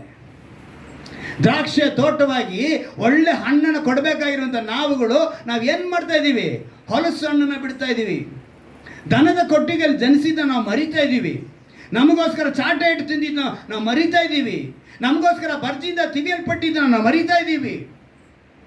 ಕಲ್ವಾರಿ ಶಿಲುಬೆ ಮೇಲೆ 6 ಗಂಟೆಗಳ ಕಾಲ ರಕ್ತದ ಮಡುವಿನಲ್ಲಿ ತನ್ನ ಒಂದು ತೊಟ್ಟು ರಕ್ತವನ್ನೂ ಉಳಿಸಿಕೊಳ್ಳದಂತೆ ಎಲ್ಲವನ್ನ ಭೂಮಿ ಮೇಲೆ ಸುರಿಸಿದ್ರೆ ಅದನ್ನ ಮರಿತಾ ಇದ್ದೀವಿ. ಇದನ್ನೆಲ್ಲ ಮರೆತು ದೇವರಾದರೂ ನನ್ನನ್ನು ಮರೆತನು, ಕೈ ಬಿಟ್ಟಿದನು ಅಂತ ಹೇಳ್ತಾ ಇದ್ದೀವಿ. ಆದರೆ ದೇವರನ್ನು ಹೇಳ್ತಿದ್ದಾರೆ, ನಾನಿನ್ನ ಮರೆತಿಲ್ಲ, ಕೈ ಬಿಟ್ಟಿಲ್ಲ. ದೇವರು ನಮ್ಮನ್ನು ಯಾವಾಗಲೂ ನೆನೆಸ್ಕೊಳ್ಳೋರಾಗಿದ್ದಾರೆ. ಯೇಸು ಇದನ್ನು ಕೆಲವರು ಏನು ಮಾಡ್ತಾರೆ ಗೊತ್ತಾ? ಇಸ್ರಾಯೇಲಿಯರಿಗೋಸ್ಕರ ಹುಟ್ಟಿದನು, ಇಸ್ರಾಯೇಲಿಗೋಸ್ಕರ ಸತ್ತಿದನು ಅಂತೇಳಿ ಕೆಲವರು ಹೇಳ್ಕೊತಾರೆ. ಬರೀ ಇಸ್ರಾಯೇಲಿಯರಿಗೋರಲ್ಲ, ಪ್ರತಿಯೊಬ್ಬ ಮಾನವರಿಗಾಗಿ, ಪ್ರತಿಯೊಬ್ಬರ ಮಾನವರ ರಕ್ಷಣೆಗಾಗಿ, ನಿತ್ಯ ರಾಜ್ಯ ಕೊಡುವುದಕ್ಕಾಗಿ ಯೇಸು ಕ್ರಿಸ್ತನು ಹುಟ್ಟಿದನು, ನಮಗೋಸ್ಕರ ಜೀವಿಸಿದನು, ನಮಗೋಸ್ಕರ ಸತ್ತನು, ನಮಗೋಸ್ಕರ ಉಣಲ್ಪಟ್ಟನು, ನಮಗೋಸ್ಕರ ಜೀವಂತವಾಗಿ ಎದ್ದನು. ಇದಕ್ಕಿಂತ ಇನ್ನೇನು ಮಾಡಬೇಕಿದ್ದು ದೇವರು ನಮಗೆ? ಇಂತಹ ದೇವರನ್ನು ಇಷ್ಟತ್ಯಾಗ ಮಾಡಿದೆ ನಾವು ದೇವ್ರನ್ನ ಪ್ರೀತಿ ಮಾಡ್ತೀರಾ? ಇನ್ನೂ ದೇವ್ರ ಮೇಲೆ ಯಾಕೆ ಅಸಡ್ಡೆ ಮಾಡ್ತಾ ಇದ್ದೀವಿ? ಯಾಕೆ ಹೊಲಸಣ್ಣು ಬರ್ತಾ ಇದೆ? ಒಂದು ಅಜ್ಜಿ ಕಸದ ತೊಟ್ಟಿ ಹತ್ರ ಊಟ ಹಾಯ್ಕೊಂಡು ತಿಂತಾ ಇತ್ತು. ನ್ಯೂಸ್ ಪೇಪರಲ್ಲಿ ಬಂದಿದ್ದು. ಅವ್ರನ್ನ ಹೋಗಿ ಒಬ್ಬರು ಮಾತಾಡಿಸಿದ್ರು, ಯೂಟ್ಯೂಬರ್. ಏನು ಅಂತ ಕೇಳಿದಾಗ ಆಕೆ ಮಾತಾಡಿದ ಇಂಗ್ಲೀಷ್ ನೋಡಿ ಅವನೇ ಬೆಚ್ಚಿ ಬಿದ್ದ. ಅಂಥ ಇಂಗ್ಲೀಷ್ ಮಾತಾಡೋದು ಆ ಅಜ್ಜಿ. ಇಷ್ಟೊಂದು ನಿನಗೆ ಇಂಗ್ಲೀಷ್ ನಾಲೆಜ್ ಇದೆ ಅಂತ ಕೇಳುವಾಗ, ಅಪ್ಪ ನಾನೊಂದು ಒಳ್ಳೆ ಐಶ್ವರ್ಯವಂತಳಾಗಿದ್ದೆ.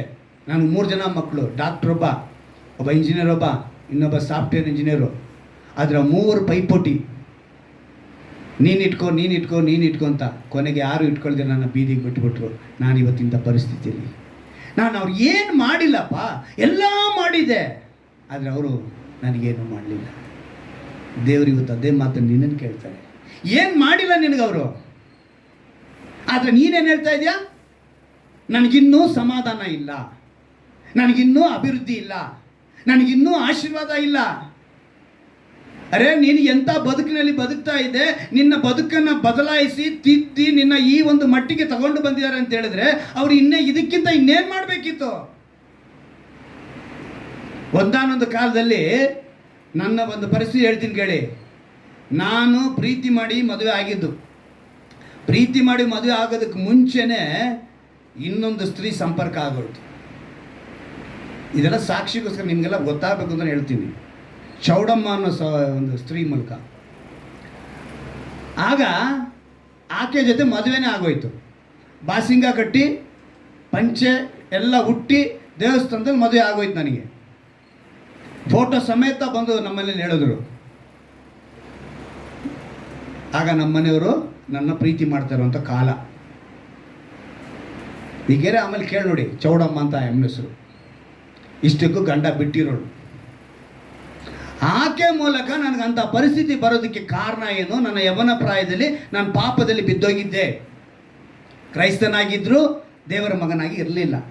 ಆದರೆ ಅಂಥ ಪರಿಸ್ಥಿತಿಯಲ್ಲಿ ಕೂಡ ಅವ್ರು ಹೇಳಿದ್ದೇನು ಮಾತು ಗೊತ್ತಾ, ನಮ್ಮ ತಂದೆ ಹತ್ರ ನಾನು ಅವ್ರನ್ನೇ ಮದುವೆ ಆಗೋದು ಅಂತ. ಅದಕ್ಕೆ ನನ್ನ ತಂದೆ ಪ್ರಯತ್ನ ಮಾಡಿ ಕೊನೆಗೆ ಯಾವುದೋ ಲಾಯರ್ನಿಟ್ಟು ಏನೋ ವ್ಯವಹಾರ ಮಾಡಿ ಆ ಲಾಯರ್ ಹೇಳ್ದ, ರೇ ಇದೆಲ್ಲ ಸುಮ್ಮನೆ ರೀ, ಫೋಟೋ ಗೀಟೋ ಎಲ್ಲ ಸುಳ್ಳ್ರಿ, ನಮಗೆ ಬೇಕಾಗಿರೋದು ಕಣ್ಣಿನ ಒಂದು ಇದು, ನಾವು ಬೇಕಿರೋ ಸಾಕ್ಷಿ ಹೆಂಗೆ ಬೇಕಾದ್ರೂ ಉಲ್ಟಾ ಮಾಡ್ಬೋದು, ನಾನು ಇನ್ನೊಬ್ಬರ ಜೊತೆ ಕೂಡ ಅವ್ರಿಗೆ ಮದುವೆ ಆಗೋ ಥರ ಫೋಟೋ ತೋರಿಸ್ಬಿಡ್ತೀನಿ, ಅವೆಲ್ಲ ನಡೆಯಲ್ಲ ಫೋಟೋ ಎಲ್ಲ ಇಟ್ಕೊಂಡು ಅಂಥೇಳಿ ಏನೋ ಬದಲಾಯಿಸಿ ಆ ಕಾಲದಲ್ಲಿ ಏನು ಮಾಡಿದ್ರು, ನ್ಯಾಯನ ಒದಗಿಸಿ ಅವರಿಗೆ ನಮ್ಮ ಮನೆಯವರಿಗೆ ನಮ್ಮನ್ನು ಮದುವೆ ಆಯಿತು. ಆಯ್ತಾ? ಆ ಒಂದು ಸಿಚುವೇಶನ್ನಿಂದ ನಾನು ಕುಡುಕನಾದರೂ ಕೂಡ ನನ್ನ ಜೊತೆಗೆ ಬಾಳ್ವೆ ಮಾಡಿ ನನ್ನ ಮಕ್ಕಳು 3 ಜನ ಮಕ್ಕಳು, ನನಗೆ ತಿಳುವಳಿಕೆ ಸರಿಯಾಗಿ ಗೊತ್ತಿಲ್ಲ. ನನ್ನ ಮಗನಿಗೆ ಜಾಶನಿಗೆ ಕೆಲವು ವಿಷಯಗಳೆಲ್ಲ ನಮ್ಮ ಅಪ್ಪ ಹಿಂಗೆ ಮಾಡ್ದಂತ ಕೆಲವು ಸಮಯ ಕೋಪ ಮಾಡ್ಕೊತಾನೆ. ಯಾಕಂತ ಹೇಳಿದ್ರೆ ನನ್ನ ಪಾಪದ ಗುಣದಿಂದ ನನ್ನ ಕುಟುಂಬನ ಸೇರಿ ಗಮನಿಸಲೇ ಇಲ್ಲ. ಆದರೆ ನನ್ನ ಮನೆ, ನನ್ನ ಪತ್ನಿ ನನ್ನ ಬಿಟ್ಟು ಹೋಗಲಿಲ್ಲ. ಕಾರಣ ದೇವರನ್ನ ಇಟ್ಕೊಂಡಿದ್ರು, ದೇವರೊಂದಿಗೆ ವಾಸ ಮಾಡಿದ್ರು. ಅವರು ಮಾಡಿದ ಒಂದು ಪ್ರತಿಫಲ ಇವತ್ತು ನಿಮ್ಮ ಮುಂದೆ ಸೇವಕನಾಗಿ ನಿಂತಿದ್ದೀನಿ. ಹಲ್ಲೆಲೂಯಾ. ಹೋರಾಟ ಅನ್ನೋದು ಬರುತ್ತೆ, ಆದರೆ ದೇವರು ಮಾಡಿದ್ದ ನೀವು ನೆನೆಸ್ಕೊಂಡ್ಬಿಟ್ರೆ ಎಂಥವ್ರನ್ನು ಕೂಡ ಬದಲಾಯಿಸಿ ಕುಟುಂಬದಲ್ಲಿ ಶಾಂತಿ ಸಮಾಧಾನ ನೆಲೆಗೊಳ್ಳೋದಕ್ಕೆ ಸಾಧ್ಯ. ಆದರೆ ನಾವೇನು ಮಾಡ್ತಿಲ್ಲ, ಬದಲಾಗ್ತಿಲ್ಲ. ದೇವ್ರು ಇನ್ನೇನು ಮಾಡಿದ್ದಾರೆ? ಈಗ ಒಂದು ಹೀರೋ ಒಳ್ಳೆ ಸಿನಿಮಾ ಮಾಡಿಬಿಟ್ಟ ಅಂತ ಇಟ್ಕೊಳ್ಳಿ, ಅವನ್ನ ಏನಂತ ಹೇಳಿದ್ರು ಗೊತ್ತಪ್ಪ, ನಮ್ಮ ದೇವರಪ್ಪ. ಯಾರು? ಹೀರೋ. ಯಾರು ಹೇಳೋದು? ಅಭಿಮಾನಿ ಹೇಳ್ತಾನೆ. ಅಭಿಮಾನಿಗೆ ಹೀರೋಗಳೇನು ಹೇಳ್ತಿದ್ರು ಗೊತ್ತಾ? ಅಭಿಮಾನಿಗಳೇ ನಮ್ಮ ಅಭಿಮಾನಿಗಳು, ಇವ್ರಿಗೆ ದೇವರು, ಹೀರೋ ಬಂದು ಇವ್ರಿಗೆ ದೇವರು, ಮಧ್ಯದಲ್ಲಿ ತಾಯಿಯೇ ನಮ್ಮ ದೇವರು, ನಡೆದಾಡುವ ಕಣ್ಮುಂದೆ ಇರುವಂಥ ದೇವರು ತಾಯಿ. ಹಾಗಾದ್ರೆ ನಿಜವಾದ ದೇವರು ಎಲ್ಲಪ್ಪ? ನಿನಗೆ ಜೀವ ಕೊಟ್ಟಂಥ ದೇವ್ರನ್ನ ಮರಿತಾ ಇದ್ದೀರೇ? ಒಬ್ಬ ಸ್ಕ್ರೀನ್ ಮೇಲೆ ನಿಂತ್ಕೊಂಡು 2 ಗಂಟೆಗಳ ಕಾಲ ಇಲ್ಲ 2.5 ಗಂಟೆಗಳ ಕಾಲ ಒಂದು ಒಳ್ಳೆ ಫೈಟು, ಲವ್ ಸೀನು ಇದೆಲ್ಲ ಮಾಡಿದರೆ ಅವನು ನಿನಗೆ ಹೀರೋ ಬಂದ್ಬಿಟ್ಟು ದೇವರಾಗ್ಬಿಡ್ತಾನೆ. ನಿನಗೋಸ್ಕರ ಪ್ರಾಣ ಕೊಟ್ಟಂಥ ದೇವರನ್ನ ನೀನು ಲೆಕ್ಕಿಸ್ತಾ ಇಲ್ಲ. ಇವತ್ತು ದೇವರು ಅದನ್ನೇ ಮಾಡಿ ಇನ್ನೇನು ಮಾಡಬೇಕಿತ್ತು ನಿಮಗೆ? ಕೋಳಿ ನೀರು ಕುಡಿಯುವಾಗ ನೋಡಿದಿರಾ? ಎಷ್ಟು ಜನ ಕೋಳಿ ನೀರು ಕುಡಿಯೋವಾಗ ನೋಡಿದಿರ? ಹೆಂಗೆ ಮಾಡುತ್ತೆ ನೀರು ಕುಡಿ ಹೇಳಿ? ತಲೆ ಯಾಕೆ? ಅದನ್ನು ನಾನು ಹಿಂಗೆ ಹೇಳ್ತೀನಿ, ದೇವರೇ ನೀರು ಕುಡಿಯೋಂಥ ಭಾಗ್ಯನ ಕೊಟ್ಟಿ ಅಂತೇಳಿ ಒಂದೊಂದು ಕುಕ್ಕು ನೀರಿಗೂ ಹೇಳ್ತಾ ಇದೆ ಕೋಳಿ. ಆದರೆ ಆ ಕೋಳಿನ ಕಟ್ ಮಾಡಿ ತಿನ್ನೋಂಥ ನೀವು ದೇವ್ರಿಗೆ ಏನು ಮಾಡಲ್ಲ? ಕೃತಜ್ಞತೆ ಹೇಳಲ್ಲ. ದೇವರು ಎಚ್ಚರಿಕೆ ಪಡಿಸಿ ಹೇಳ್ತಿದ್ದಾರೆ. ಒಂದು ದೊಡ್ಡ ಮೆಗಾ ಮೀಟಿಂಗು, ಭಯಂಕರವಾದ ಮೀಟಿಂಗು.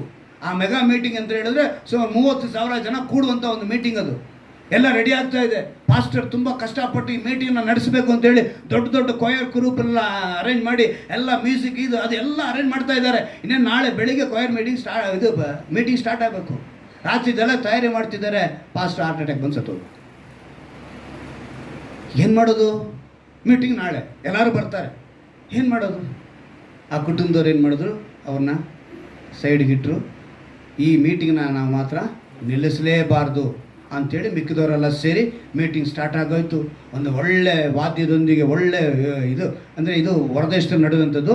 ಎಲ್ಲರೂ ವೈಟ್ ಗೌನ್ ಹಾಕ್ಕೊಂಡು, ಕೋಟ್ ಸೂಟ್ ಹಾಕ್ಕೊಂಡು, ಒಳ್ಳೆ ದೊಡ್ಡ ಕೊಯರ್ ಗ್ರೂಪು, ಸುಮಾರು 30,000 ಜನ ಕುಳಿತಿರುವಂಥ ಸ್ಥಳ. ಎಲ್ಲರಿಗೂ ಸೇರಿ ಒಳ್ಳೆ ಹಾಡಿಂದ ದೇವನ ಸ್ತುತಿ ಮಾಡ್ತಾ ಇದ್ದಾರೆ. ಅಲ್ಲೊಂದು ಮೀಟಿಂಗ್ ನಡೀತಾ ಇದೆ. ಎಲ್ಲಿ? ಪರಲೋಕದಲ್ಲಿ. ಪಾಸ್ಟರ್ ಅಲ್ಲಿ ಹೋಗಿದ್ದಾರೆ. ದೇವರೇ ಎಂಥ ಸ್ಟೈಲ್ ಕೆಲಸ ಮಾಡಿಬಿಟ್ರಿ ನೋಡ್ರಿ, ಹೆಂಗೆಲ್ಲ ಆರಾಧನೆ ಮಾಡ್ತಿದ್ದಾರೆ 30,000 ಜನ ಸೇರಿಕೊಂಡು. ಎಂಥ ಮೀಟಿಂಗ್! ಈ ಟೈಮಲ್ಲಿ ನನ್ನ ಕರ್ಕೊಂಬಿಟ್ರೆ ಅಂತೇಳಿ ಪಾಸ್ಟರ್ ಅವ್ರನ್ನ, ಹೌದೇನಪ್ಪ, 1 ನಿಮಿಷ ಇರು, ನಿನ್ಗೊಂದು ಸೀನ್ ತೋರಿಸ್ತೀನಿ ಅಂತೇಳಿ ಅವ್ರು ತೋರಿಸಿದ್ರು. ನೋಡಿದ್ರೆ 30,000 ಜನರ ಮೇಲೆ ಆರಾಧನೆ ಮಾಡ್ತಿರೋ ಜಾಗದಲ್ಲಿ 3 ಜನನ ತೋರಿಸಿದ್ರು. ಏನು ಮೋಸ್ಟ್ಲಿ ನಿಮ್ಮದು ಸೌಂಡ್ ಸಿಸ್ಟಮ್ದು ಏನಾದ್ರು ಪ್ರಾಬ್ಲಮ್ ಇರುತ್ತೆ. 3 ಜನರು ಮಾತ್ರ ವಾಯ್ಸ್ ಕೇಳಿಸ್ತಾ ಇದೆ.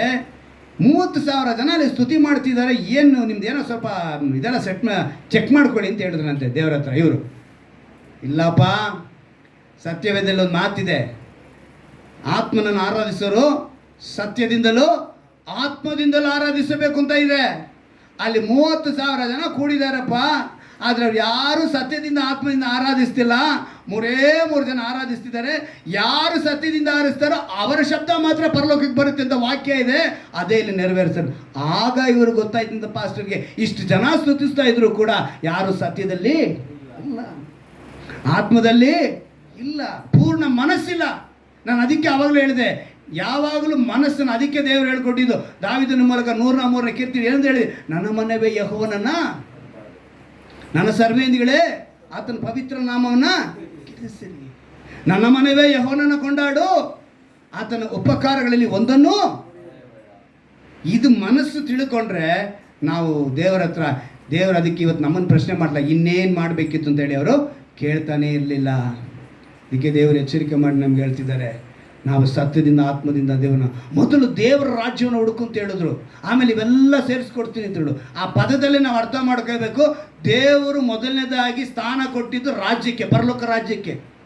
ಪರಲೋಕ ರಾಜ್ಯ ಅನ್ನೋದು ಸಭೆನೇ, ಪರಲೋಕ ಅನ್ನೋದು ಬೇರೆ, ಪರಲೋಕ ರಾಜ್ಯ ಅಂದರೆ ಸಭೆನೇ ಪರಲೋಕ ರಾಜ್ಯವಾಗಿ ಬದಲಾಗಬೇಕು.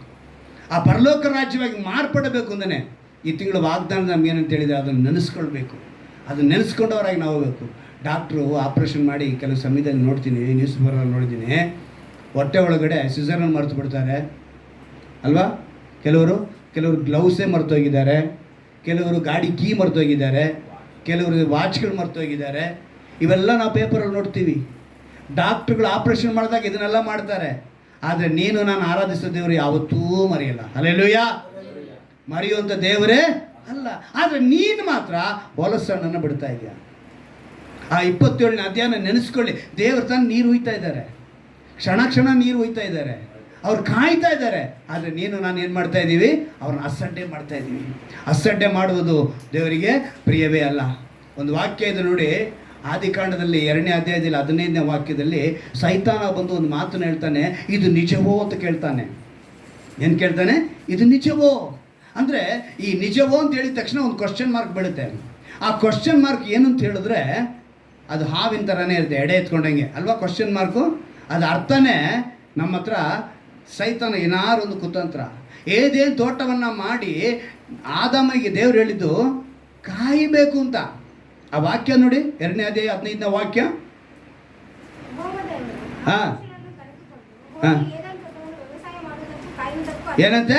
ವ್ಯವಸಾಯ ಮಾಡುವುದಕ್ಕೂ ಇಟ್ಟನು. ನೀನು ಏದೇನು ತೋಟನ ಕಾಯಬೇಕು ಅಂತ ಹೇಳಿದ್ರು. ಇವತ್ತು ಏದೇನು ತೋಟವಾಗಿರುವಂಥ ನಿನ್ನ ಒಂದು ಆತ್ಮ, ನಿನ್ನ ಒಂದು ಶರೀರವನ್ನು ನೀನು ಕಾಯ್ಕೋಬೇಕಿತ್ತು. ಆದರೆ ನೀನೇನು ಮಾಡಿದೆ? ಸರ್ಪಕ್ಕೆ ಸ್ಥಳ ಕೊಟ್ಟೆ. ಸರ್ಪವೆಂಬ ಅವಿಧೇಯತೆ ಎಂಬ ಪಾಪ ನಿನ್ನೊಳಗೆ ಬಂತು. ಇವತ್ತು ಅದೇ ರೀತಿಯಾಗಿ ನಾವೇನು ಮಾಡ್ತಾ ಇದ್ದೀವಿ? ಆ ಅವಿಧೇಯತೆ ನಮ್ಮೊಳಗಡೆ ಬರ್ತಾ ಇದೆ. ಇದು ನಿಜವೋ ಅಂತ ಹೇಳ್ತಾನೆ. ಈಸ್ಕರಿಯೋತ ಯೂದ ಹೇಳಿ ದೇವರ ಮುಂದೆ ದೇವ್ರನ್ನ ಬೆಳ್ಳಿ ಕಾಸಿಗೋಸ್ಕರ ಹಿಡಿದುಕೊಟ್ಟ, ಪಶ್ಚಾತ್ತಾಪ ಪಡಲಿಲ್ಲ. ಆದರೆ ಪೇತ್ರ ನೋಡಿ 3 ಸರಿ ದೇವ್ರನ್ನ ಗೊತ್ತಿಲ್ಲ ಅಂತ ಹೇಳಿದ್ರು ಕೂಡ ಪಶ್ಚಾತ್ತಾಪ ಪಟ್ಟ, ದೇವರ ಬಳಿ ತಿರುಗಿ ಬಂದ. ನೀನು ಇವತ್ತು ತಿರುಗಿ ಬರಬೇಕು. ದೇವ್ರು ಇನ್ನೇನು ಮಾಡಬೇಕಿತ್ತು ನಿನಗೆ? ತನ್ನನ್ನೇ ಅರ್ಪಿಸಿಕೊಟ್ಟಿದ್ದಾರೆ. ನೀನು ಯಾಕೆ ಹೊಲಸನ್ನು ಕೊಡ್ತೀಯ? ಅವರೇ ನೀರು ಹೋಯ್ತಿದ್ದಾರೆ, ಅವರೇ ನಿನ್ನ ಕಾಯ್ತಾ ಇದ್ದಾರೆ. ಅಂದರೆ ಒಂದೇ ಒಂದು ಕೊನೆಯ ವಾಕ್ಯ, ಯೆಶಾಯನ ಪ್ರವಾದಿಯ ಗ್ರಂಥ 31ನೇ ಅಧ್ಯಾಯ. ಯೆಶಾಯನ ಪ್ರವಾದಿಯ ಗ್ರಂಥ 31ನೇ ಅಧ್ಯಾಯ ಒಂದು 5ನೇ ವಾಕ್ಯವನ್ನು ಗಮನಿಸೋಣ.